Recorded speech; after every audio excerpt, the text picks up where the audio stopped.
Hello everyone, today we'll be talking about Veronica from Fallout New Vegas, and all of the information given about her.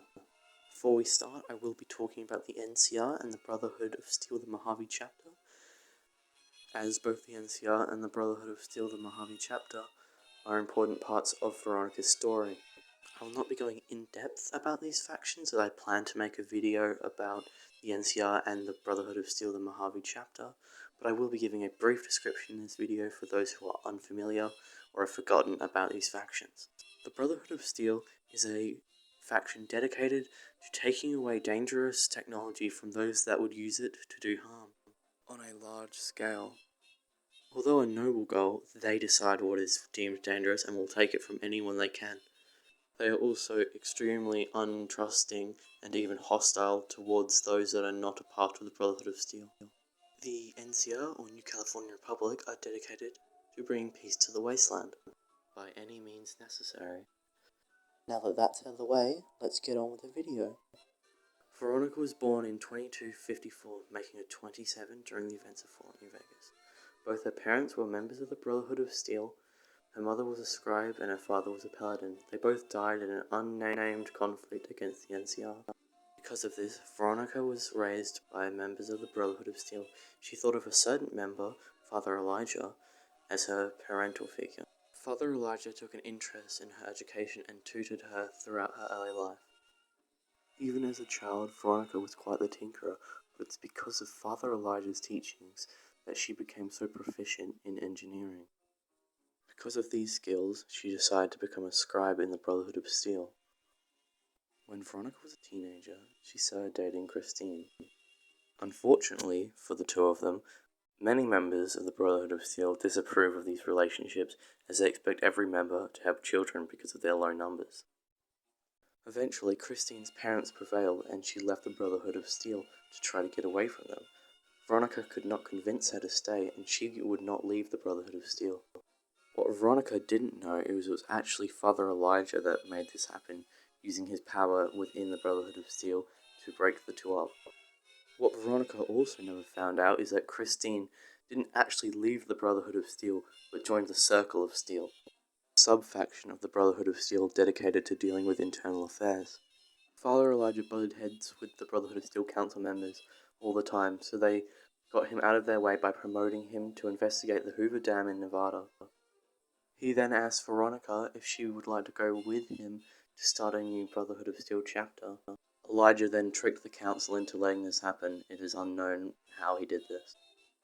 First, Veronica was quite happy to join her foster parent to make a new chapter, but she started having doubts when the whole chapter got sidetracked at Helios 1. Helios 1 is a pre-war solar energy power plant. Helios 1 also has access to two pre-war experimental laser satellites, Archimedes 1 and 2, one for defense and two for offense. Despite this, Veronica was confident in Father Elijah and was even trusted to do recovery runs and gather intel on technology.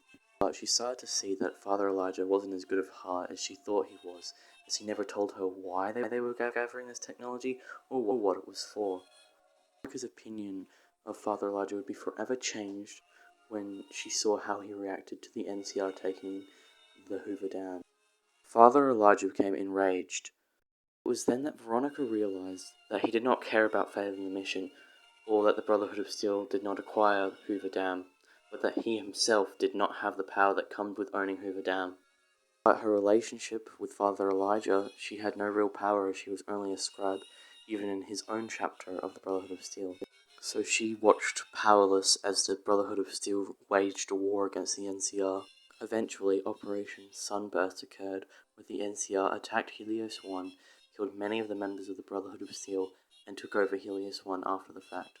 The remaining Brotherhood of Steel members retreated into Hidden Valley Bunker. It was a massive low point for Veronica, as many of the members of Brotherhood of Steel were dead, Father Elijah was missing, and they were in a much smaller base. A new leader for the Brotherhood of Steel Mojave chapter was chosen soon afterward.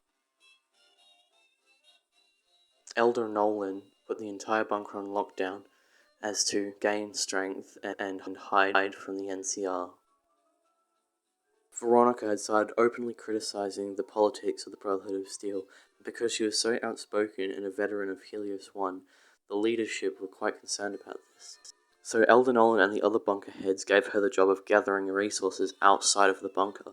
She was quite aware of why she was given this job, which was irritating, as she actually got along with most members as long as Brotherhood politics were not involved. There are some members of the Brotherhood of Steel that just can't get along with Veronica, such as Head Scribe Lars and Head Paladin Edgar, as well as Senior Initiate Melissa. On the other hand, she does have some friends in the bunker. These include Senior Paladin Ramus, Scribe Isbin, and Knight Taurus. Although her being out of the bunker got her away from command, it also made her realize just how much the Brotherhood of Steel were failing. The NCR had a nation, and the Brotherhood of Steel were living in a pre-war bunker. Veronica believes that the Brotherhood's goal of removing dangerous technology to avoid harm, although a good one, is single-minded, and it leaves no room for them to change or adapt. Many other factions do. She believes that if something doesn't change, then the Brotherhood will ultimately be doomed. She wishes to use other cultures in the Wasteland to try to improve the Brotherhood of Steel, but even Elder Nolan, the most progressive in their chapter, she is torn between her loyalty to the Brotherhood of Steel and her unwillingness to die in a meaningless battle like her parents and her friends at Helios 1.